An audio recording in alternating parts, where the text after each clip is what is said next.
सबसे पहले चुनावी मुद्दा क्या रहेगा आपका जीतने के बाद जमीनी स्तर पर? कौन सा आपका चैनल है? Red news. Red news. जनसंपर्क अभियान में हम निकले हुए हैं और अब 3 दिन बचा हुआ है जनसंपर्क अभियान का। और जनसंपर्क अभियान ने में के दौरान आपने समय निकाला, धन्यवाद आपको, आपके तमाम व्यूअर्स को भी, जो जनता मालिक हैं खगड़िया लोकसभा के, सबको महागठबंधन के प्रत्याशी के तौर पर सीपीआईएम की ओर से उसके प्रत्याशी के तौर पर मैं नमस्कार करता हूँ। आपने मुद्दे की बात की है तो जो खगड़िया लोकसभा का जो मुख्य मुद्दा है, जो हम घूम के देख पा रहे हैं, मेरा मुद्दा नहीं, वो जनता की आवाज़ बन गई है। और वो आवाज़ ये है कि खगड़िया के बेटा को के साथ संघर्ष में जो मैदान में है, वो बाहरी उम्मीदवार है और वो पैराशूट से उतार दिए गए हैं।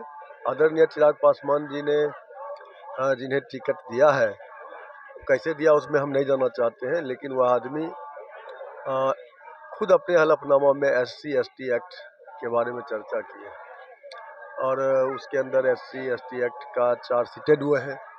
तो दलित की राजनीति करने वाले चिराग पासवान ने SC/ST एक्ट के तहत जो 4 सीटेड हैं उनको टिकट देकर आखिर वो क्या बताना चाहते हैं? तो पहला सवाल है, ये जनता का मुद्दा है, ये जनता की तरफ से आवाज़ है जो जनता मुझे कह रही है। दूसरा है कि जाहिर सी बात है कि जब कोई घर का बेटा खड़ा होता है और उसके अगेंस्ट में कोई बाहरी लोकसभा से बाहर का आदमी आता है, तो घर के बेटा के साथ उसका एक लगाव, एक आत्मीय संबंध, ये वाजिब चीज़ है, इसमें कोई दो राय नहीं है। रही बात और भी जो एजेंडे हैं, तो उसमें हमारा जो पहला एजेंडा है वो कनेक्टिविटी को लेकर है। आज भी हमारे लोकसभा में कनेक्टिविटी का अभाव है बड़े क्षेत्रों में। जिस इलाके में आज भी हम हैं, यह इलाका भी रिवर बेड के भीतर एक तरीके से है और यहाँ भी कनेक्टिविटी काफ़ी कम है। कई जगह मैं आया तो कुछ कच्ची सड़कें हैं, कुछ पुल पुलिया का अभाव है, लेकिन इससे भी और ज़्यादा खराब बिथान का जो आप जाइएगा रिवर बेड के भीतर, तो वहाँ तो बहुत अभाव है। वो आपको लगेगा कि हम 19वीं सदी में जी रहे हैं। आप चले जाइए सिमरी बख्तियारपुर के महसी और ब्लॉक सल्फा ब्लॉक के भीतर रिवर बेड में, तो आपको लगेगा कि हम 18वीं सदी में जी रहे हैं। आप खगड़िया हेडक्वार्टर जो है उससे आप 8 किलोमीटर दक्षिण जाइएगा, मात्र 8 किलोमीटर दक्षिण, आपको लगेगा 17वीं सदी में जी रहे हैं। ठीक उससे उत्तर अगर आप जाइएगा, वो सोनमनकी से पार होइएगा, जो कनेक्टिविटी की ज़रूरत है सहरसा को जोड़ने वाला, तो आपको लगेगा 17वीं सदी में जी रहे हैं। तो कनेक्टिविटी जब तक मजबूत नहीं होगा तब तक किसी भी क्षेत्र का विकास असंभव है, पहला सवाल। दूसरा सवाल हमारा है, जो एजेंडे हमारे हैं वो है शिक्षा के क्षेत्र को लेकर के। अब मेडिकल कॉलेज खगड़िया लोकसभा में एक मेडिकल कॉलेज खोलने की बात सरकार ने किया, जो लगातार मांग किया जा रहा है खगड़िया के लोगों को द्वारा कि मेडिकल कॉलेज होना चाहिए खगड़िया में। मैं वही बोल रहा हूँ, तो वो सरकार के फाइल का धूल फेंक रहा है। तो वो हमारे एजेंडे में है, जनता का जो आशीर्वाद है, तो हम जब सदन के अंदर जाएंगे तो उसके मेडिकल कॉलेज खोलने में क्या दिक्कतें हैं, उस दिक्कत को हम दूर करेंगे।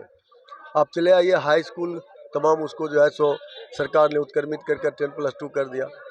अब देखिए ना, उसमें इंफ्रास्ट्रक्चर है, बिल्डिंग है, शिक्षक है क्या? तेजस्वी जी ने पिछले 17 महीने में 5 लाख लोगों को रोजगार दिया, युवाओं को रोजगार दिया। जब सरकार से हटे नीतीश जी, तो उन्होंने क्या कहा? उन्होंने कहा कि ये मैं कर रहा था, मैं आगे भी करूँगा। सही है, वो वैकेंसी निकाले, लेकिन पेपर लीक हुआ।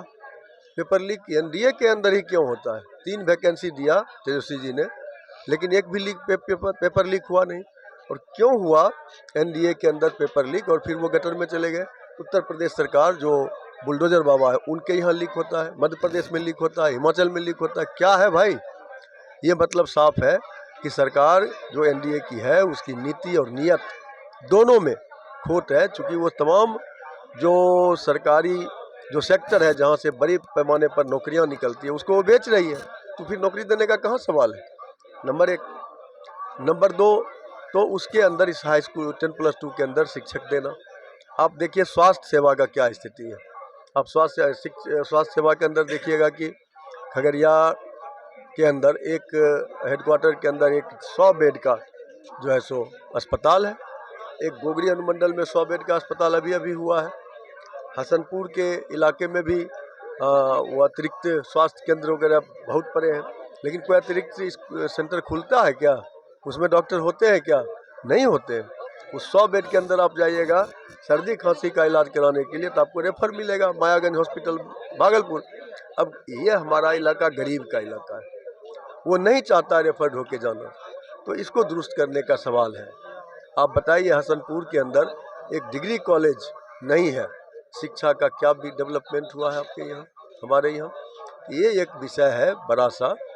आप उसके बाद आप चले जाइए कि सबसे बड़ा जो समस्या हमारा है, हमारा ज़िला, हमारा लोकसभा, ये सारा जो है समस्तीपुर ज़िला हो, सहरसा ज़िला हो, खगड़िया ज़िला हो, यहाँ से बड़े पैमाने पे पलायन होता है। खास करके जो हमारा लोकसभा का पार्ट है हसनपुर का इलाका, क्यों? इसीलिए कि यहाँ पर रोजगार के कोई अवसर नहीं है।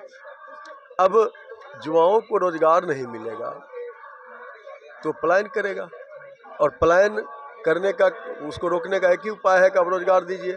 अब हसनपुर के अंदर ईख पर आधारित खेती होती है। अब ईख के ऊपर में एक चीनी मिल है, वो किसानों को सही समय पे दाम नहीं, पेमेंट नहीं करता है, वाजिब कीमत नहीं देता है, किसानी बंद हो जाता है। आप हसनपुर से लेकर सिमरी बख्तियारपुर तक जाइए, एशिया महादेश में सबसे ज़्यादा मक्का पैदा हम करते हैं। अब उसके ऊपर में आप स्टार्च फैक्ट्री लगाइए, एथेनॉल फैक्ट्री लगाइए। स्टार्च फैक्ट्री के लेके हम बड़ी लड़ाई लड़ रहे हैं, तो हमारा जो जनता का सहयोग, आशीर्वाद, स्नेह, प्यार बरस रहा